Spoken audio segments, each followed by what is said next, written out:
Bismillahirrahmanirrahim. Innalhamdalillah nahmaduhu wa nasta'inu wa nastaghfiruh wa na'udzubillahi min syururi anfusina wa min sayyiati a'malina may yahdihillahu fala mudhillalah. Alhamdulillah, di kesempatan kali ini saya akan menyampaikan materi mengenai pelajaran hadis ahkam, yaitu mengenai bab jual beli salam. Dan untuk mempersingkat waktu, kita langsung saja kepada redaksi hadisnya, yaitu hadis nomor 858. Bismillahirrahmanirrahim. Wa an Abdurrahman bin Abja wa Abdillah ibnu Abi Auf radhiyallahu anhuma qala kunna nusibu al-maghanima ma'a Rasulullah sallallahu alaihi wasallam wa kana ya'tina ambatu min abati asyami funaslifuhum bil hintati wasyairi wazabib wa fi riwayah wazaiti ila azali musamma kila akana lahum jar'un qala ma kunna nas'aluhum anzalika rawahul Bukhari. Dari Abdurrahman bin Abja dan Abdullah bin Aufa, mereka berkata, kami biasa dapat rampasan perang beserta Rasulullah Shallallahu Alaihi Wasallam, dan biasa petani-petani dari petani-petani Syam datang kepada kami, lalu kami beri cengkram kepada mereka buat hintoh, syair, jabib, dan pada satu riwayat, dan ada minyak goreng, dan ada minyak hingga suatu masa tertentu. Ada yang bertanya, adakah yang mempunyai sawah ladang? Mereka menjawab, kami tidak tanya mereka dari hal itu. Diriwayatkan dari dia Al-Bukhari. Kemudian di sini ada biografi sahabat, yaitu Ibnu Umar.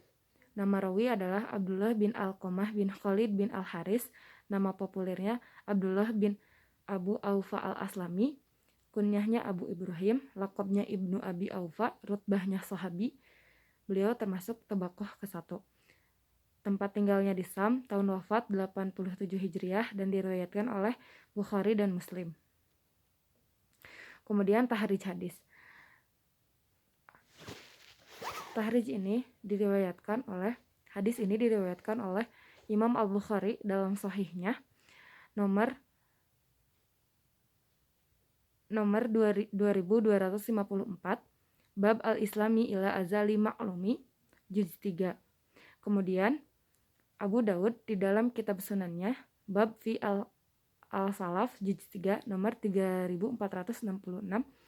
Kemudian Al-Mustadrak ala Sahihain kitab hadis Abu Hurairah juz 2 nomor 2290.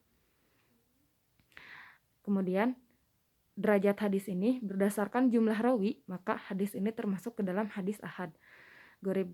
Dan berdasarkan bentuk penyandarannya, maka hadis ini termasuk ke dalam hadis marfu, karena hadis tersebut disandarkan langsung kepada Nabi Shallallahu Alaihi Wasallam. Kemudian berdasarkan bentuk matan, maka hadis mengenai ini termasuk ke dalam hadis qauli, karena hadis tersebut merupakan hadis yang berasal dari perkataan Nabi Shallallahu Alaihi Wasallam. Dan berdasarkan tersambungnya sanad, maka hadis ini merupakan mutasil. Nah, kemudian kajian matan hadisnya, Al-Ajhari berkata, salam dan salaf memiliki arti yang sama. Ini adalah pendapat seluruh pakar bahasa Arab. Hanya saja istilah salaf memiliki arti tambahan, yaitu utang. Jual beli salam dinamakan dengan salam, yaitu penyerahan. Jadi salam di sini itu, yang dimaksud dengan salam di sini itu adalah penyerahan, karena diterimanya uang terlebih dahulu di tempat akad.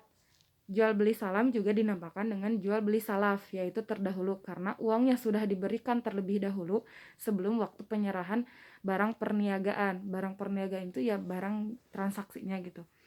Nah, secara terminologi, jual beli salam adalah akad terhadap barang perniagaan yang disebutkan sifat-sifatnya yang merupakan tanggungan si penjual yang bersifat tempo gitu.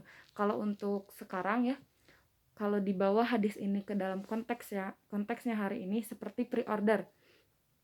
Nah, jadi ketika kita memesan suatu barang, misal kita akan membeli baju gamis ataupun baju koko. kita memberikan uangnya terlebih dahulu tetapi barangnya diakhirkan, atau yang disebut dengan salaf, yaitu barangnya diakhirkan tapi dengan kesepakatan antara penjual dan pembeli tanpa dengan tempo yang sudah ditentukan gitu. Nah, kemudian di sini juga ada rekonstruksi matan dari beberapa periwayatan dari Sahih Bukhari, Abu Daud, dan Al-Mustadrak. Di sini ada beberapa redaksi matan yang berbeda, namun tidak mengubah kata dari matan tersebut gitu. Nah, kemudian di sini juga dijelaskan bahwa hadis ini menjelaskan mengenai meminjamkan barang kepada orang yang tidak memiliki barang dan usaha terhadap barang yang dipinjamkannya, di mana dia misal yang tadi kan free order. Nah, ini di mana dia meminjamkan buah atau gandum misalnya, tetapi dia tidak mempunyai usaha untuk menghasilkannya. Nah, Al-Ajari pun berkata, salam dan salaf ini memiliki arti yang sama. Nah, kemudian di sini juga dijelaskan untuk melakukan jual beli salam ini terdapat beberapa syarat, yaitu mengetahui uang yang menerima pesanan, yang kedua mengetahui harganya, yang ketiga menerima uang di tempat akad, yang keempat keberadaan barang yang dipesan merupakan tanggungan, yang kelima sifat-sifat barang yang disampaikan menghilangkan ketidaktahuan, yang terakhir menyebutkan waktu dan tempat transaksi. Nah, kemudian barang perniagaan yang dipesan harus ada saat transaksi, yaitu penerimaan barang gitu. Kemudian fikih hadisnya, salam atau salaf adalah dibolehkan dalam syariat Islam. Kemudian jual beli salam dibolehkan meskipun tidak menyebutkan dan menentukan tempat serah terima. Ini pendapat Imam Ahmad, Ishaq, Abu Saur, dan Imam Malik, di mana beliau menambahkan serah terima hendaklah dilakukan di tempat di mana ia dilaksanakan. Jika mereka berselisih pendapat, maka perkataan penjual mesti dijadikan pegangan. Kemudian, jual beli salam dibolehkan meskipun barang yang ditentukan tidak lagi wujud ketika mengadakan transaksi selagi ada kemungkinan menghadirkan barang pada waktu yang telah disepakati. Dibolehkan, yang selanjutnya dibolehkan berpisah dalam jual beli salam sebelum diadakan serah terima. Kemudian ahli jimah dibolehkan mengadakan jual beli salam dengan syarat mereka berpandukan ajaran syariat Islam ketika berlaku perselisihan dan perbedaan pendapat.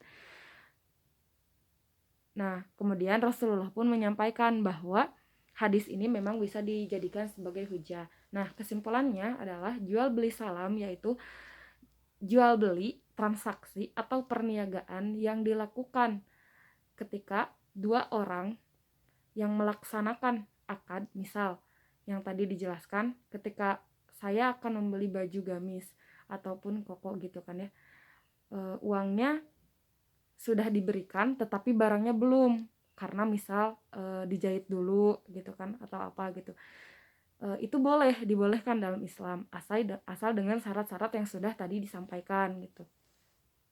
Kemudian kita memberikan uangnya dan si penjual akan memberikan barangnya sesuai akad yang sudah ditentukan. Untuk temponya itu sesuai antara penjual dan pembeli gitu. Jadi jual beli salam dalam Islam itu dibolehkan.